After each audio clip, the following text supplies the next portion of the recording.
talk about the Hangar 1 TV show. And I got some information in here that you don't find anywhere else. I actually have it in the book that I published, Case for UFOs. So here's some pictures that we took. This was with Jeremy Ray and I. Jeremy, is this someone? Was this the demo reel we did to start it? This was the pilot. The pilot, yep. Okay. Yeah. So what they have you do first is about a 13-minute sizzle reel or pilot that they have to sell now to the History Channel. So this is the set where everything was set up. Now here's information that nobody really knows. Here's the timeline. In 2011, producer Paul Villadola contacted MUFON about doing a TV series. The last series we did was in 2008, UFOs Over Earth. And they only did 3 episodes, and they were MUFON based. So Paul was the guy. He worked for Disney, and he did that Disney DVD, the one with the information. It was out for a little while. Do you remember the name of it? It was I don't know, I can't remember the name, Come on guys. here. But it was a documentary series that Walt Disney did. It was kind of like a little disclosure for children, but it had a lot of facts in it. And then it just kind of dropped off the face of the earth. And I think you're going to say that you already told me, Paul. Well, it became like a cult classic because it talked about UFO disclosure, but it was really about Space Mountain and the opening of Tomorrowland. So then what happens now, over a year goes by, it's December 18th, and Jeremy and I, we fly to Los Angeles to film this demo, and we're 40 minutes late for the filming because of traffic in LA. It was their driver, they came to get us, and we got to the studio 40 minutes late. At the time, they told us that the title was going to be either Alien Agenda or Hangar 1. And they got the Hangar 1 idea because they went out to Cincinnati where the headquarters was, and we had Hangar 1 there, that all the files and the biological stuff and anything that we came up with would be stored in the hangar. So when the producer looked up and he saw Hangar 1, he's thinking Hangar 18, this is the name of the series. That's how we came up with it. Otherwise, it would have been called Alien Agenda. So we get notified April 25th of 2013, now you're 2 years after the pitch, that the H2 channel is going to pick up the show. And they tell us, well, they told me, because I was actually reading over the scripts at the time, they'd send it to me to see if it made sense, could we add anything. They said Conrad Holden and John Greenwald would not be in the series. They were originally going to be in it. They dropped Greenwald because he was doing the Unsealed series. Do you remember that, Unsealed? He was doing that, so they didn't want him in both. I have no idea who Conrad Holden is. Do you know who Conrad Holden is? Do you guys know who Conrad Holden? I tried looking him up on IMDb, where all actors and people are. I have no idea who this guy is. John Schuessler was supposed to come in, the former, one of the founders, and I think because of his health and age, he ended up not doing the TV series. So now we get to September 18th of 2013, and we're all in LA, ready to shoot. And I think at that time it was what? No, this is season 1. That's not season 2. It's season 1. So we're there. We're on the set. I don't know about you, and I'll let him talk for himself.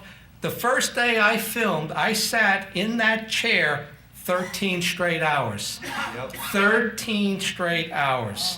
I mean, I'm telling you, by the end of the day, and it was like, not that I was a bad actor, but it was like, let's do another one.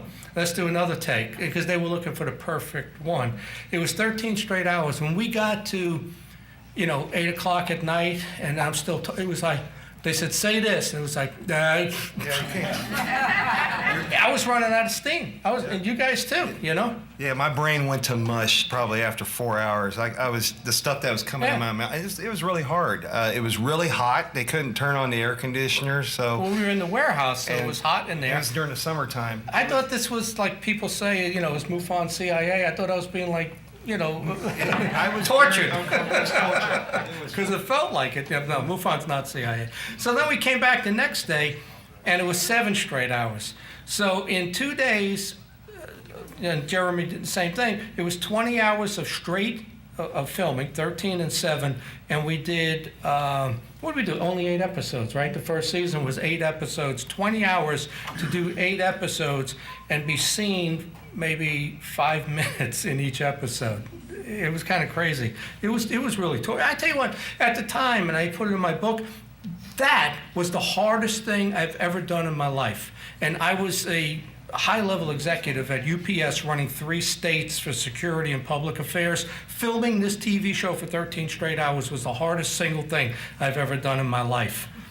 So then, when we came in to do this, it was a completely different director. What was the name of that first guy that was Doug Wilson. Oh, no, not Doug Wilson. No, it was a C. It was Italian, like Castellano, it's whatever it was.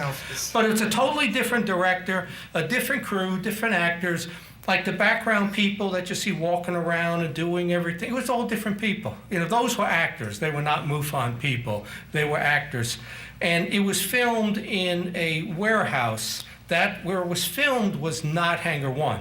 When they show you the outside Hangar 1, the old beat-up building at Lumpkin Airport near Cincinnati, that is the real hangar. But the filming indoors was a warehouse that had millions of boxes stored in there. That was not the real place, but it just looked better on TV. So it's a whole different group. So it airs February 28th of 2014. So now you're 3 years after the pitch of 2011.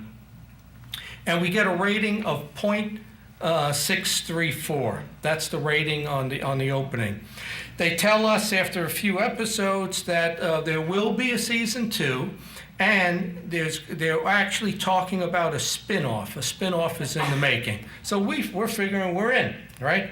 So here we are after we filmed season 2.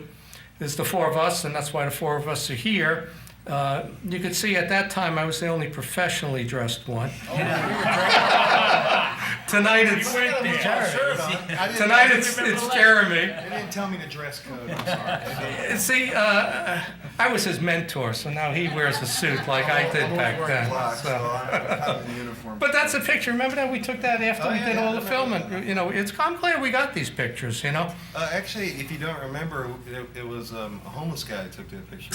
We asked the homeless guy. Did you pay him? You're right. No, he was really nice. I gave him a quarter and said, "Here, start a business." Hey, look, I'm not a nice person. If you follow Facebook, I'm not a nice person. According to Facebook. All right. Some more notes. So now it's August 12th of 2014, and we're now again in Los Angeles, and we're filming season 2.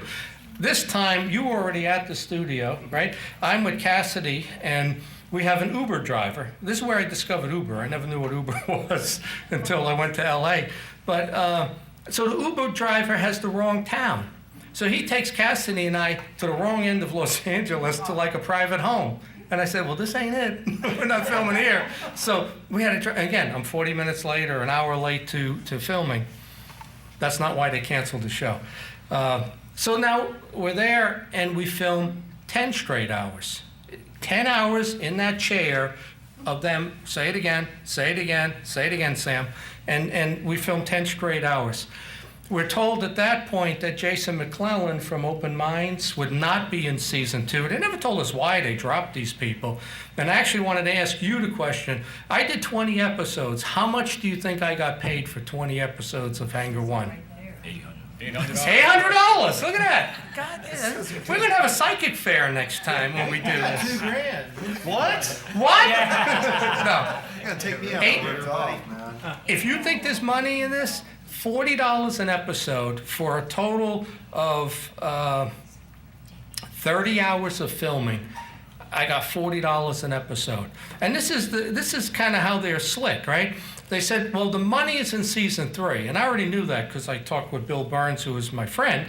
And he told me, not anymore, but he told me that what he got for UFO Hunters was $3,500 an episode in season 1, $5,000 an episode in season 2, and $7,500 an episode in season 3. I got $800 for 20 episodes, right? I need a different agent, which I didn't have one. So we went to a Mexican restaurant. he was unemployed or has changing jobs. I remember we're sitting there talking, and he's saying, well, I got to find another job. How am I going to do the show and do this? I got to get a job. I got this girlfriend, all this stuff. I said, don't worry about it. You got nothing to worry about. According to Bill Burns, you're going to be getting somewhere between $75,000 and $100,000 a year. So because of me, he ended up on welfare. No. But I thought he was going to. I thought we were going to get paid. Totally different, though. Oh, I got a good job now. Yeah. But I thought we were going to make real money on this, and it never happened. But you got to remember, with UFO hunters, they were flying to a location to interview the person at their house when each episode was a week. You were there in Utah, you were in Texas all week. I did a whole season in a day and a half, 2 days. So, because it was interviews, it wasn't actual going and talking to the person. So they have to pay you a whole week's salary for each episode.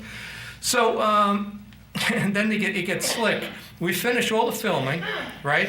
And they changed the contract to pay us $500 a day of filming to $500 to film it all, because we filmed 2 days. So we would have got an extra $500 to come back the next day, which we never got. Yeah, I want to throw in, it's supposed to be $500 a day, but we're not actors. So if you're in an actors guild, you get paid a lot more. So, $500 a minute. So it's up, yeah, just carrying a box down the hallway, you know.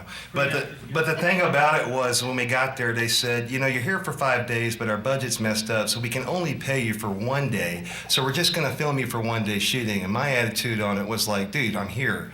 You know, I don't really need to pay. It's more about the cause. Just pay me $500 for the 4 days. They're really slick. I wanted my other $500. I know you did. Not that I need it, but it was a matter of principle. Yeah, go ahead. Because I wanted to be able to say, hey, I did 20 episodes and got $1,300, but it never happened. So here's where it gets really slick. They knew they were moving the show from H2 to H1. So it went from the little H2 channel to the big History channel, and they dubbed it in every language. I got friends from all over the world now. Not that I made any money off of this, but I got friends all over the world. And it was sent all around the world. So they made a ton of money off the Hang. Australia and India. Yeah, I mean, all over the place, right? Actually, you know, tell them it's for sale in Australia. You can buy it in Australia, but in India, they actually see it as, instead of entertainment, they see it as education, and they actually show it in their schools. And I believe Jan got an email from like a school principal and wanted all of us to sign so they can hang it up. So India's different, but what's really funny is the show is actually way more popular overseas than it ever was in the United States. And it's still airing today. They just show the reruns over and over. But anyway, go ahead, John. And you know, I have a DVD collection of, at home, 600 movies. I wanted to buy the box set of us, right? And you were the one who told me it's for sale in Australia. It's the only place that they put it to DVD was Australia, and it's a different zone and doesn't play on our DVDs. Unless you got a PlayStation 4, it'll work on it. Yeah, well, I don't. We got copies for $10 outside. There you go. But I wanted the box. Well, I did. I got a copy from them of the episode. Actually, I have a copy of season 1 from Paul, the director, which is cool. It's from him, from the studio. And then when season 2 was over, he didn't give me a copy. I had to get it from these guys. But I wanted it in the box so it looked really nice and I could show the kids.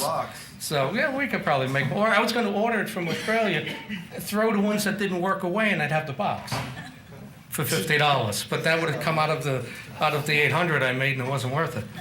So, but here's the thing. It airs season 2. It's the number 6 show on Friday night with a 1.55 rating, which is good.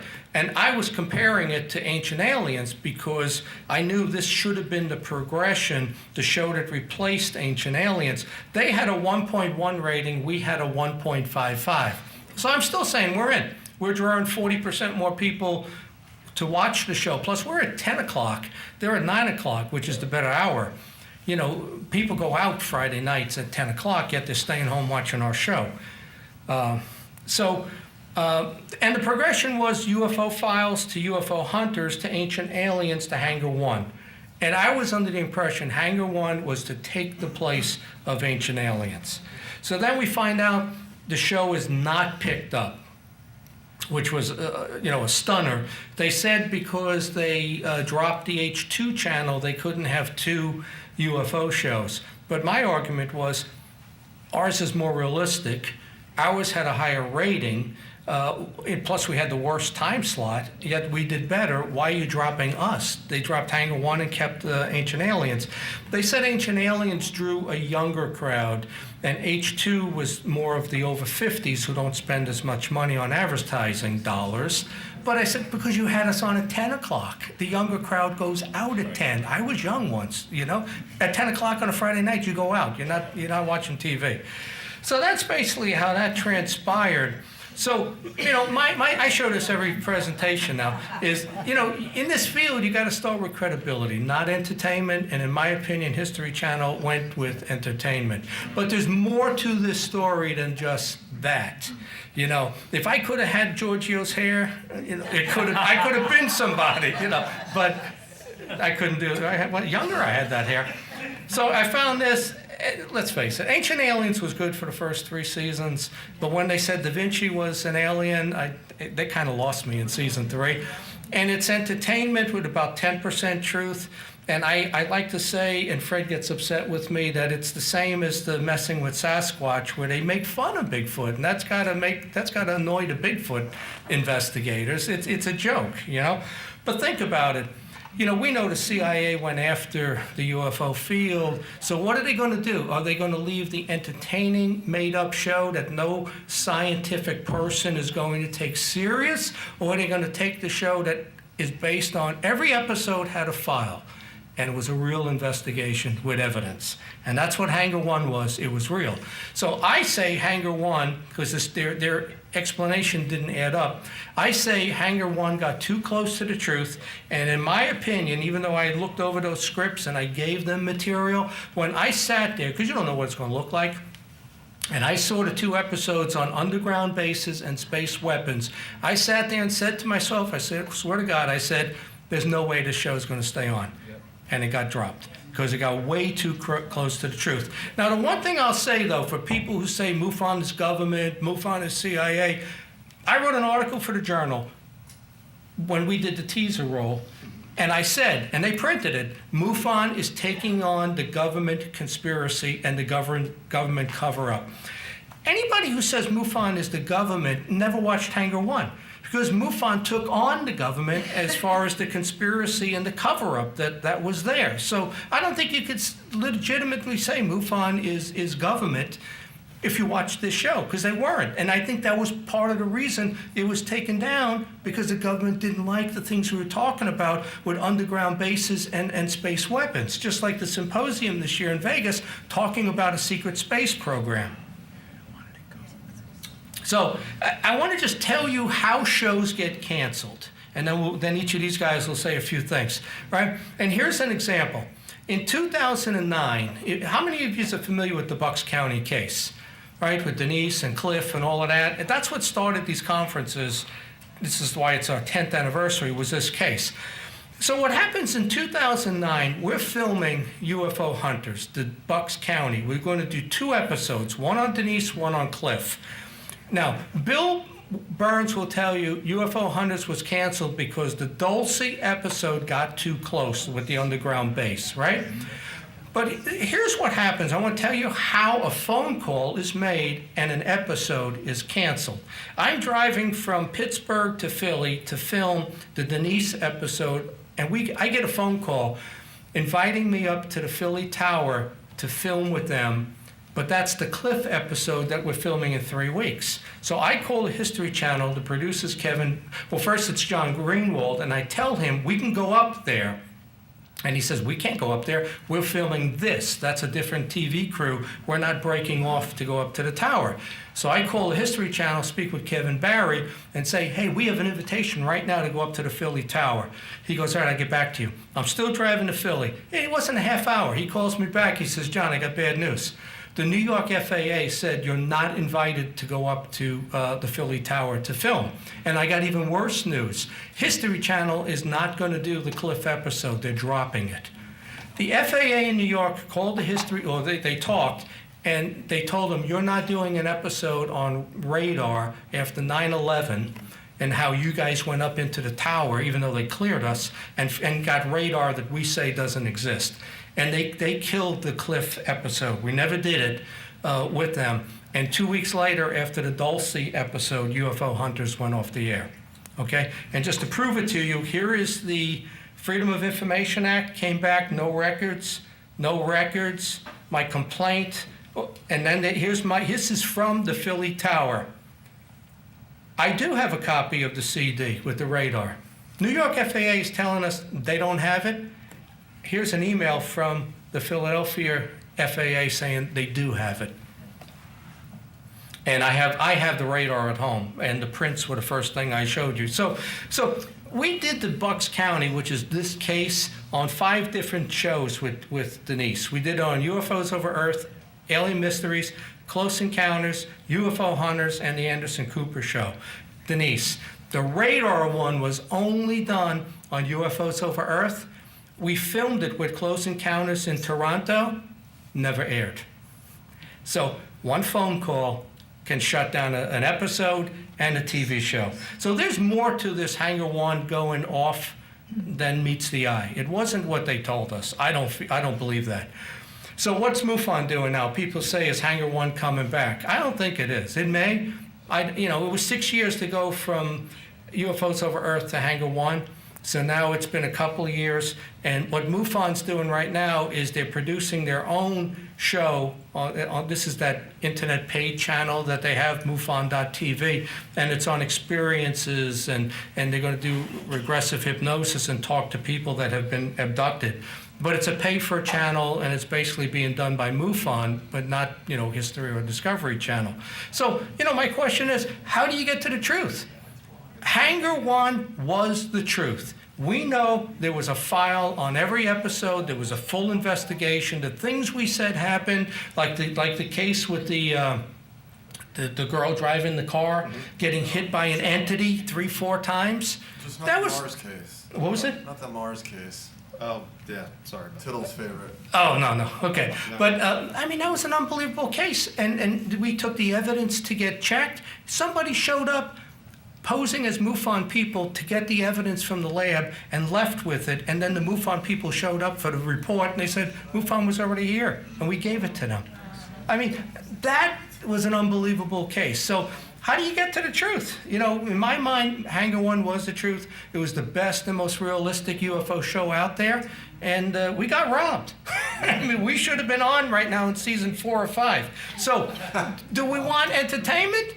Or, how do you make ufology great again? Because I'm a Trumpster, And everybody knows that, and half the people hate me now. But, what I find in this field is a lot of retaliation. The Bigfoot people fighting the UFO people not agreeing with the ghost people don't believe in UFOs, and then everybody in our together, I'm going to be the one who breaks this story. It's incredible. And, back in the 50s, 60s with Major Kehoe, Ruppelt, those guys, ufology was great. It really was. You had thousands of people. You had Bobby Kennedy was a card-carrying member of the Amalgamated UFO Group. You had, his name always escapes me, the guy who ran from president, the senator from Goldwater from New York. Barry Goldwater. Arizona, okay. The first CIA director, Hillenkotter, right? He was on the board of Nightcap. You would never, ever get that. There was a time when ufology was great. But in my opinion now, ufology's got a long ways to go. Ufology has become entertainment because of shows like Ancient Aliens and others. I watched 4 episodes of Travel Channel trying, Destination Expedition Unknown. I couldn't finish the 4th one because he didn't come to any conclusions. Maybe I missed the conclusion, but I didn't watch it. I just said, you know what? He's going for 4 locations and he's not saying anything. He's basically just using it. So I say, let's make ufology great again. Let's stop the entertainment. Let's stop the retaliation, because I'm a recipient of that. And what I'm doing now, and I'll turn it over to these guys, I left MUFON. I have my own media company called String Theory of the Unexplained. Fred and I filmed 57 episodes that we upload to YouTube, and also the episodes from these conferences go up. And Steve Mira, the big British guy that's here, it's his company we upload it to. There he is in the back. Let me tell you something. When I talk to the Brits, they know their stuff. I met with his editor last year, Brian Allen. up in Scotland. I said, meet me at the hotel. We'll just talk, 4-hour lunch, talking about ghosts, paranormal, UFOs. I learned a lot from those guys. So we upload this stuff, these lectures, they go on his website, and 2 million people get Phenomenon Magazine. 2 million subscribers. That's making ufology great again. 2 million subscribers. Right? And I got friends all over the world now. I don't have any in the United States other than this room, but I got friends all over the world, you know? Okay, let me turn it over to these guys. Hey, John, Yeah. you forgot to mention since Hangar 1 went off, our case book went down. Yeah, that's true too. The number of cases we got doubled, almost tripled with the TV show because of the attention and people knew where to go. We hit, I think, at one point 1,000 cases in 1 month, and now it's back down to about 400. So you can't buy that type of publicity. You really can't. Yeah, to Good. jump This is in Jeremy on. Ray. Hi, guys. My protege. Go ahead. Thank you, sir. In the suit. Oh, yep. Next time, tell me the dress code, John, please. Yeah, one thing about Hangar 1 that I really appreciate since I've been a part of MUFON is it's not about the material. What I thought was really interesting is they slapped the MUFON logo down constantly, throwing it in your face. I mean, you can't, like John just said, you can't buy advertisement like that. And it became a household name. I mean, I always would talk to people, you ever heard of MUFON? And people would, no, don't know what that is. And now I hear, oh yeah, yep, definitely. Well, how'd you hear about it? I don't know, but I've heard of MUFON. They saw the show, But yeah, it was a pretty cool experience. When we did the pilot, I was really worried that this was not going to make MUFON look good at all. It's just kind of the stupid questions they ask, like what kind of aliens live under DIA, And so I remembered one time I was like, I got to take a break. So, and I'm a total noob when it comes to television. So when I went into the bathroom, I think I was talking trash in the mirror, saying these guys don't know. I can't tell you what I was saying, but I had an open mic on, so they heard every word I said. So, yeah. But anyway, I figured. Was that when you went to the bathroom and it had the gigantic urinals Yeah. and the 20-foot ceilings for Okay, science? yeah, let's talk about that for a second. That's one of the highlights of my life. Anyway, when you're on TV or you got a camera in front of your face, even if you think it's off, try not to crack jokes. They might like it so much they don't put it on the air. But yes, the story about the guy going down the elevator is actually a true story, yeah. But come on, they shouldn't have put that on the show. Anyway, sometimes History Channel likes to sensationalize things for ratings and throw in the danger music. If I was the director and I was going to do the show, it would be more like a military briefing. Just state the facts and as you as a viewer decide. But that doesn't really sell in Hollywood, and they've got to throw in the tabloid trash every now and then. There's an episode I do not like called Dark Side of the Moon. I think the first 30 minutes of it is fantastic. But I'm going to tell you why this episode went downhill real quick. What they wanted to do was get Dr. Edgar Mitchell on to talk about the backside of the moon. And Dr. Edgar Mitchell was interested, and Paul Villadoid was going to go to his house to film. So the other part of the show was going to be just Dr. Edgar Mitchell's testimony, okay? Now, I don't know what happened. I think he asked for too much money, and we were talking about how cheap history is. So I think they panicked because they were crunched on time. And I know there's people out there that believe Kramer's story. He's one of the super soldiers on Mars, right, that woke up and had an adventure. To me, it's a dream. I need to see more facts and evidence. I don't want to make anybody mad, but it really pissed me off that they kind of threw a little bit of tabloid trash on that episode. So every time I talk about Hangar 1, I say, skip that one, But season 2 is my favorite because it was material that people haven't heard of before. I think season 1 was rehash stories that everybody's heard about Roswell, everybody's heard about all this stuff. In season 2, I actually learned a couple of things. Like the episode UFOs at War. Has anybody ever seen that episode? Yeah. About how the UFOs turned our own weapons against us. And there's a lot of things that we say that don't make it on the air. To me, I feel like the most important thing I say never makes it on the air, and the dumbest thing I say is guaranteed going to make it on the air. But I think the message that we were trying to say was don't point your weapon at a UFO. Just, it's kind of like the movie Predator. They won't kill you if you don't have a gun in your hand. You know what I mean? So what I thought was fascinating was the Vietnam story. Of course, I've heard the one about Korea, but the way they articulated it was really good. And another one, Psalm 101. I know there's a lot of controversy about that manual, but what's really interesting is I like to tell people, even if there's no such thing as aliens, it's nice that Uncle Sam has a plan. They better have a plan. I mean, they got a plan for zombies. I don't know if y'all know about that. But so I talk to a lot of skeptics, and so those are like the two episodes I always recommend is Psalm 101, Space Weapons is excellent, but I think we kind of rocked the boat on that one. We did. And we definitely probably pissed somebody off upstairs. Now, I know that everybody's saying that the show is canceled, but technically it is in a queue. It is not being renewed, and it's not canceled. History Channel hasn't said anything. So it's basically put on a shelf. I don't know, maybe if they cancel Ancient Aliens, they might bring us back. I can't remember the woman's name. She's one of the big bosses in History Channel, was having a conflict saying we can't have two UFO shows on one channel when they got rid of H2, and I think, what was it? What H2 turned to? It turned to like a weed, like a weed channel, smoking weed, you know. So anyway, But technically, they can bring it back because they own Hangar 1. History Channel owns Hangar 1. they own the name. They never canceled it. It's in queue. At any point, You can get it on demand, you can get it on Yeah, demand. but if Ancient Alien ratings drop and they want to bring us back, they could just bring back Hangar 1. Yes, yeah. Now I don't know if some of you all know, but a couple of months ago they did bring Hangar 1 back kind of away. They should have called it Hangar 1 Reunion. They should have called it that, but they changed the name of the title to UFO Conspiracy, The Hunt for the Truth. Yeah, UFO Conspiracy, The Hunt for the Truth. And what it was a bunch of episodes that they took takes out of, and kind of, I like the way they did the format. They took out the danger music, and they kind of made it really smooth, and it came with a conclusion at the end. I don't know, we were the last to know about that. We didn't even know until it aired on TV. So we're the last guys to know everything when it comes to what is going on in the cutthroat industry of Hollywood. How much did they pay you for that one? Yeah, right. That's all right. Like I say, I'm in it for the cause. Part of me feels like I should be paying to do this, but anything to promote MUFON and get everybody knowing the organization. The fact is, all those reports they got, it did pay off. Yeah. And actually, I'm really proud of it. My parents might not be proud of it. Don't talk about UFOs at the dinner table, but yes, I'm very proud of it, and I really hope that, it's only a hope that we go back and we push the boundaries just a little bit more.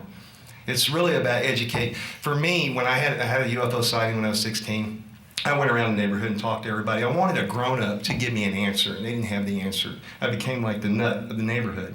And I figured it's not really about me or my reputation. It's more important that people can talk about this openly and not be a taboo subject. So for me, being on the show helped. It's kind of like what I've always wanted is to have people talk about UFOs in an open setting. Like to you guys, y'all are family. We don't got no judgment here. But at my job, don't bring that up. You know what I mean?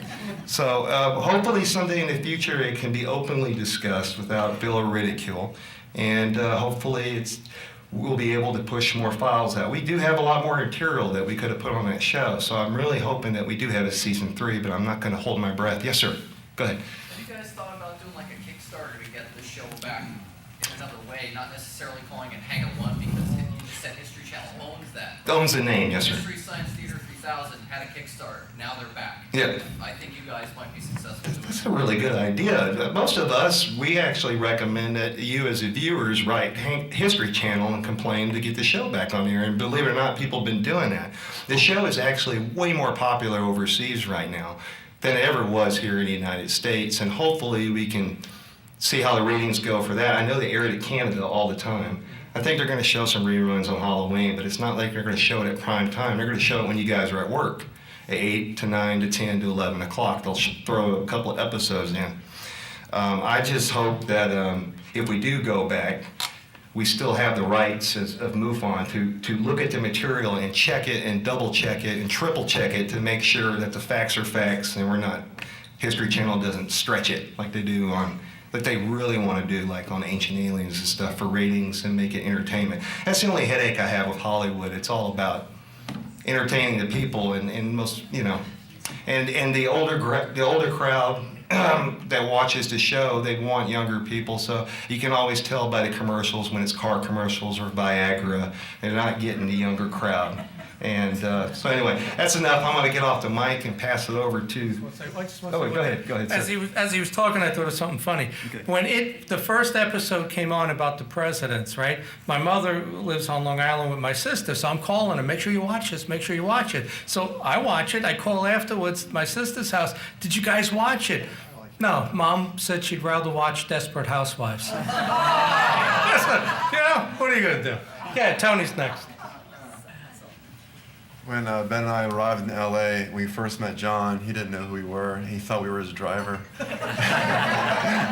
yeah. He was the Uber driver. I didn't say they knew that. I'm not going to take too much time.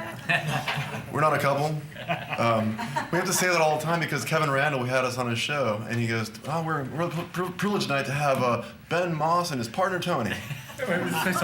He was very specific and emailed me, I want my own room. We're not sharing. Here's the reason why. Because when we did Hangar 1, they put us in the same room. Did they put us in the same room? No, it was two separate rooms, a different place. We were in another place. We had to share a room because they were so tight on their funds. And I don't mind bunking with my buddy, but he does snore, you know. And it's like I got to wear earplugs even at home because my dog snores, so I can't stand to hear anything when I'm sleeping. So I think what John was trying to convey was that he put blood, sweat, and tears into the show. He had a really hard time, 13 hours on that chair, blood, sweat, and tears. I was in an air conditioner trailer. I had Hooters girls serving me hot wings. I don't know what experience you got. This is age discrimination. This is age discrimination.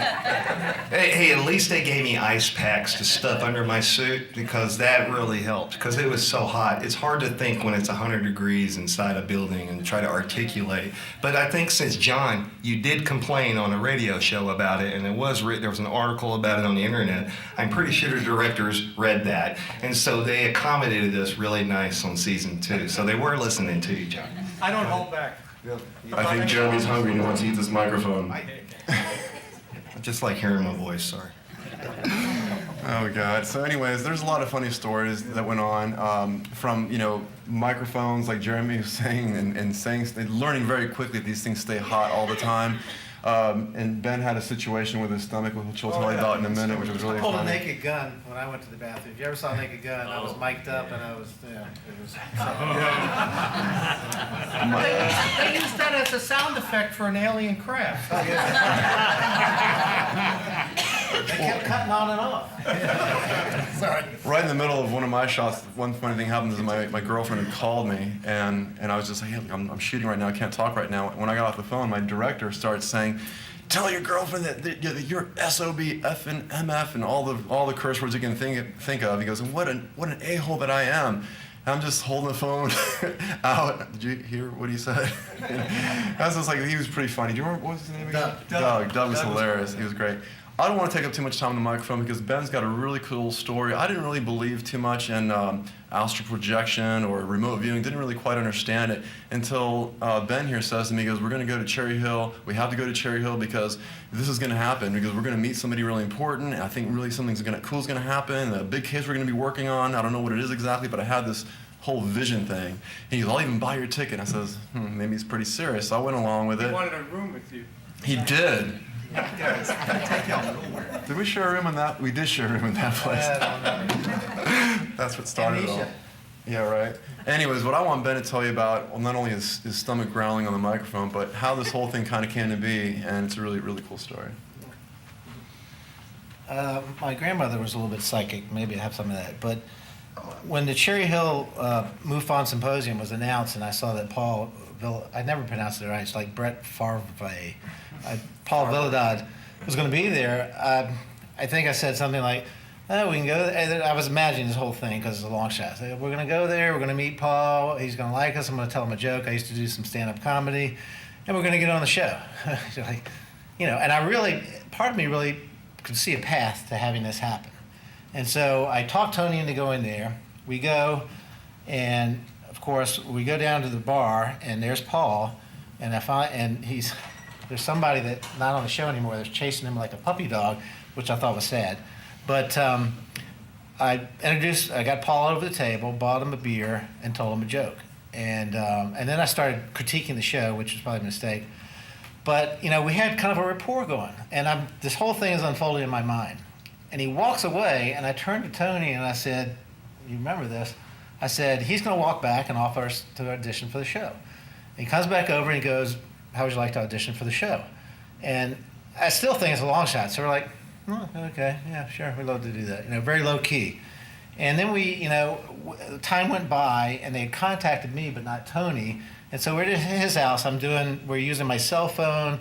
I'm doing an audition. We're supposed to memorize the lines, but I wrote it on a big piece of cardboard behind the camera so I could read it. Yeah, so we were fudging a little bit, but and his dog is licking me and sniffing me, and it was kind of funny. But we send it in, and then they call back and go, "Oh, we got the tape. We love it. Where's Tony?" And so Tony got on the show. It went into my spam folder, so I didn't see it. Yeah, so and it's funny. I still have that on my phone, but and then we find out that I guess over 1,000 people had auditioned for the show. So anyway, we get a call a little while later, about 3 weeks later. It's like, hey, would you like to fly out to LA and do the show? So that's how it worked out. And I kind of foresaw the whole thing, but it's just one of those things where if you push it something hard enough, you can make it happen. The other thing that happened was I'm sitting there in the chair, and I was in the chair for I think 14 hours that first day. And I sit down after I've, of course, pulled the Naked Gun thing, gone to the bathroom, not thinking the mic was on. Humming to myself and not talking to myself, but so I sit back down and everybody starts to, and the director's going like this, and I'm hearing the sound like, and then I look at the sound guy and I go, "That's my stomach, isn't it?" He goes, "Yeah, man, you got to eat something," because I missed. They had a buffet. They served all kinds of food, and I didn't eat, and sure enough, my stomach was making some really weird sounds. So that was pretty funny. We were in a medical facility. Mike Tyson's records were in there. And the place had been investigated as a haunted place, and when the lights were out, you couldn't see anything, and it was pretty scary. This is a 40,000 square foot facility that when they're filming, that's the only light, and there's cords taped along the ground, so it was very interesting. The other thing I remember is when we got in the car, and John kind of looked at us like, so you're the new guys. and meeting Mike. Jeremy and I didn't have to audition. We were picked right off the bat. So anyway, it was a very interesting experience. It's kind of neat to see how they film things like that. And as I've said before, if you get into this field to become rich and famous, you're going to be poor and unknown because it was a nice free trip, but everything's out of pocket for us as investigators. We spent a lot of money. The things we're selling out here, we're trying to build a magnetometer or buy one. I think if we build one, it'll be a lot better for some of our data gathering because we've gotten away from scientific investigation using instruments of UFOs. And the one thing we learned from Ray Stanford was that you got to have magnetometers, gravitometers. You got to film in the daytime. Forget about filming at night. You get a lot of bad data. High-speed cameras. You've got to have multi-cameras for parallax. You have to have multi-spectrum cameras. You film at sunset when the light is polarized. So anyway, hopefully, it's funny because I've been on 4 TV shows now because they use B-roll footage of me walking down the hall in Ancient Aliens. We're on UFO conspiracy theory. I reached out to NASA's Unexplained Files, sent them an email and said, you got a lot of talking heads on that show, but I don't see any investigators. They met us in Florida. We interviewed for that show. 2 episodes aired and it vanished from the face of the earth. So not sure what happened with that show, but it was a great experience. And I just saw where Paul had his 2nd anniversary at Kaiser Permanente. So I don't think he's a producer anymore. No, he left. Yeah. Okay, and Melissa, who was one of the producers, is with Gaia TV now. She was on an episode of the Low Files recently. So it's been a pretty wild journey, but you just never know. Never thought that going to Cherry Hill would lead to where we are now, and so we're still searching for the truth. Our goal that we want to get out of this is, like most investigators, we want to film our own evidence so we don't have to start from the beginning of all the cases we do trying to figure out if it's a hoax or not. If we film our own evidence, we don't have to waste that time. We can present evidence because I've seen evidence of the high technology operating in our skies from various people that has never been seen. So I know there's a phenomena out there and we want to present it and we don't want to charge money for you to see it. So thanks. Okay. Let's do a Q&A now. We've got time. If you have any questions, come on over here. You guys, get over here. And oops, I didn't want to do that. Okay. Go ahead. How do you, the string theory? Yeah. Are you basing Are you using string theory, really? No, you kidding? I'm not a scientist. I don't want to be a scientist. No, tomorrow's presentation, I speak at around 4, the last one before dinner. It's the string theory of the unexplained. I will tell you what the string theory is. It's just a cool name that I used. But I'm not a scientist. Get it? Change the name. No, I like the name. And it's copywritten, and I have a website under that name because it's mine now. Get it? So I guess I came here a little late, but did you guys go over any like recent experiences that you guys have, or any of you four have had recently? I know he mentioned when he was 16 he saw a UFO, but have you guys? Well, we'll ask each of us. I've never seen a UFO. The one time I thought I did, June 28th of 2008, I did what MUFON investigators do. I went to the website, looked it up. It was a fast-moving meteor or asteroid that just I saw move in the sky. So I've never seen one. I have had paranormal activity my whole life, and that's what I'm going to talk about tomorrow.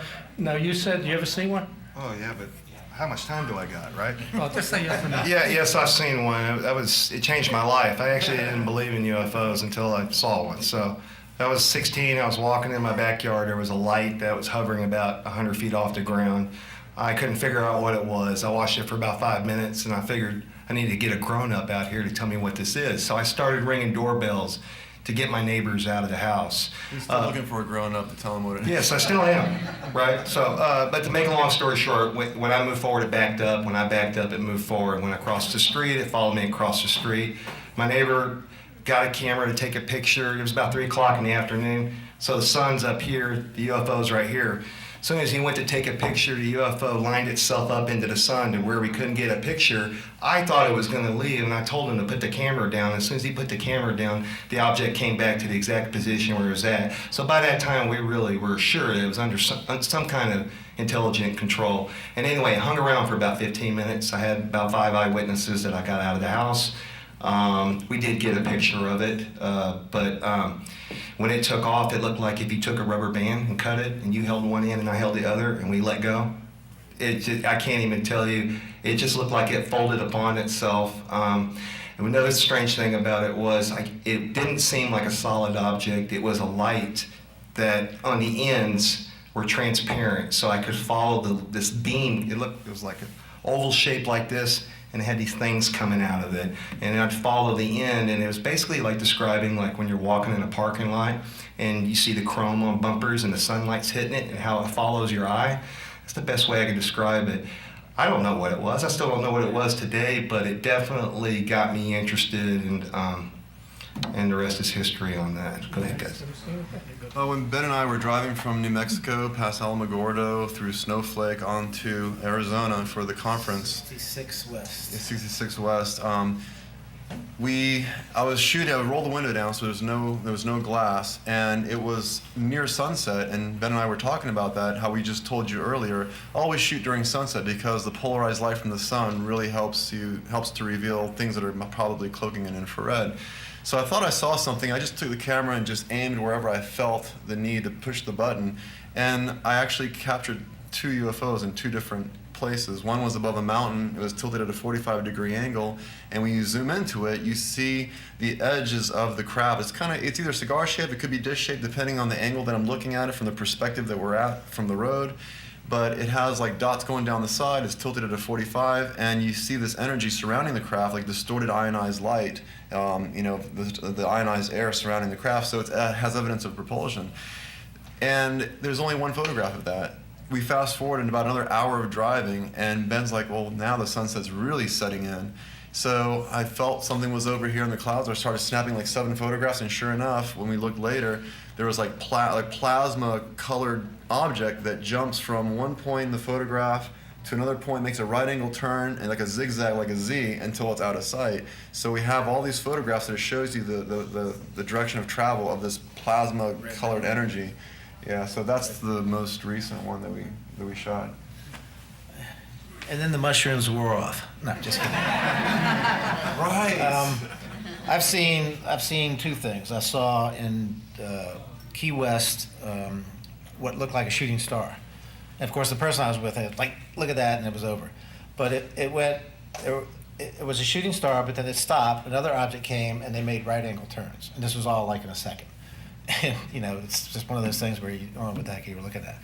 The other thing I saw was in Lynchburg when I was in my 20s, and this, I'm kind of torn. I think it was a natural phenomenon, probably ball of lightning, but it might not have been. But looking at a thunderhead, there was a big storm coming in. Then I saw two purple tracks come out of one cloud, connect to another cloud.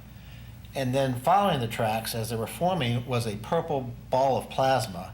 It made a whooshing sound, and then another one came behind it, following these tracks and disappeared in the cloud.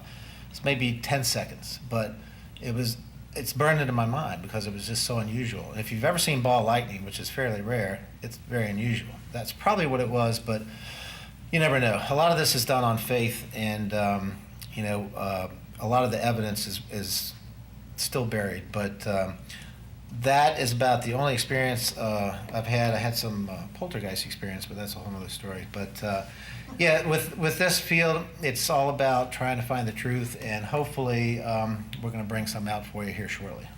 Okay. Any other questions? Yeah. Yeah, with JFK having tried to play a big role releasing UFOs before he was popped off, these documents that are being declassified, is anybody in MUFON paying attention to them to see if maybe, just maybe, there's some UFO-related stuff in them, and a lot of them are being released, by the way, kind of sort of tries to be blackmailed into. I'm sure they are, but go ahead. You guys said you know something about it? I'll throw something there. I know they just released yesterday, and I was at work, and I was trying to open up the PDF files, and when you open it up, it's a tons of stuff in there, and I spent about an hour. That's all I spent since I just came out. I couldn't find anything that was important, but I'm pretty sure somebody out there, I'm not as interested into digging into it, but somebody out there will probably find something. What I find really interesting about it is we're not getting all the files. And I think it's going to be like 6 months when we get it, and that's enough time for the intelligence community to redact whatever they need to redact. So I don't really have enough faith. I think it's just a bunch of hype, guys. You know, I wish I'd like to know what happened, but anyway, go ahead. Yeah, my look into that was there's less than 1% of the files that were released. That's what we were told, and they're scrubbing it. So one of the experts said that, look, the files are going to contain nothing revolutionary. They're not going to touch on the fact that Oswald was the only shooter. They're not going to show another shooter or anything. So all this is much ado about nothing. If this is only 1% left and they're scrubbing it, there's not going to be any news out of that. I just don't see it. Kennedy, that's interesting because Kennedy, there's many reasons why he might have been shot, but one of them was he wanted to share the Apollo program with the Russians. And we didn't like that at all. There's the rumor about him telling Marilyn Monroe about the bodies that maybe Jackie Gleason showed him or he knew about. She was murdered. We know that now. She was probably smothered. So there are a lot of reasons to bump Kennedy off, but I don't think anything's going to be in those files because they wouldn't release them otherwise. It's just like trying to find UFO files. They'll scrub it, they'll release it and say, look at the Kecksburg and at NASA fighting about that. I don't believe in disclosure either. I don't think it'll happen. I think it'll be forced, but they're not going to come clean and say, we've been lying to you, we have technology. I just don't believe it. It's just my own personal opinion. I think Kennedy was killed because he created the silver certificate dollars backed by the U.S. government, and that flew in the face of the Federal Reserve, which backs the rest of the U.S. money, and the Federal Reserve is no more federal than FedEx is. And when you take on big money, you're done. So, all right, next question. Any other questions? I want to go to bed. Get it. Don't you get royalties from the show? No, I got $800 for 20 episodes, and I loved every minute of it. You have to be like, what was that girl's name that was on the show? I can't remember, a little girl. Whatever. She gets royalties every time, and all she did was carry a box down the hallway. But she's Yana Trophy. Yana. She's really nice. Of course, he knows Yana's name. We don't know. But yes, I've had my friends tell me you need to get in an actors guild, and I tell people I'm not an actor. I'm a UFO investigator, and that's what I want to do. I really, in the beginning, didn't want to be on the show, but because I was afraid it was going to be not as, I've seen a lot of bad UFO documentaries, but anyway, I'm glad it paid off, and I'm proud of it, and I think still to this day it was one of the greatest UFO documentaries out there Go ahead. We signed documents that, gave up our soul and our firstborn. No. That's why you'll see us on Ancient Aliens and shows like that, because we signed away our rights to everything. And we were hired as experts, not as actors. So we don't have a SAG card, so we don't get royalties. All right, thank you. There were a lot of money being handed out on the set. What we didn't tell you, though, is that MUFON got paid per episode. We didn't get paid, MUFON did. Yeah, That was MUFON really did. the goal. We were trying to make money for the organization. So every episode, MUFON really got paid. And that helped the organization, plus all the new members we got and the new cases. So we were indentured servants, but that was okay. Seriously, I'm not worried about the money. I got more money than I can use. And that's the truth. That really is. Yeah. What is it? Wallet. But MUFON made money per episode, and that was the We'd goal. love to be on John's show. Just 500 an episode would do it. Fred and I, 57 episodes. You can see them. It's on Steve's site, zohairstargate.com or MUFONPA.com or JohnVentre.com. We have 57 episodes and 30 lectures from these. Any other questions? Good. So do you think the truth is going to come out in our lifetime? No. Because I think the military knows the truth, and nobody can force the military to tell us. There's no reason for them to tell us. Everything is about getting the technology. That's all it's about. Who has the strongest military? And they're not going to tell you. They're not going to tell me, and nobody can force them to tell anybody. And they are absolutely, I'm going to talk about this tomorrow, absolutely in the middle of this thing. Whether it's from space or a dimension, they know where it's from, and they're trying to harness that as a weapon. You had a question? Somebody else there? I saw a second hand. I see things every now and then, but not UFOs. Any other questions? I saw a second hand go up. Okay. Oh, she was pointing to you. All right. If anything else, you guys want to say anything else to sum it up? Well, Jeremy does. Sure. Jeremy does. I always got something to say. Wait. How many episodes were you in? I was in all 20. How many episodes? I was in. I not in the Men in Black episode or the Cops versus UFOs. So, 18 episodes. So he's getting his airtime now. okay, thanks. Now I forgot what I was going to say. I'll say the real secret keepers are the UFOs, whatever they are. Who are they? If they really wanted to rock the boat, they could. And there's nothing Uncle Sam can do. So if there's going to be disclosure, my money's on them just parking above a city and not leaving. That's all it takes, and you can't hide that. So that would probably be the disclosure, and hopefully shows like our show is like an acclimation to get people used to hearing about it. So when Uncle Sam has to let the cat out of the bag, then they will be somewhat acclimated and still go back to work or something. Who knows? Whatever the reasons are. Okay, guys. You done? Done. We're done. Okay. All right. Well, that's it. Hangar 1 was the real UFO show, and we'll start up tomorrow morning at 9 a.m. Thank you.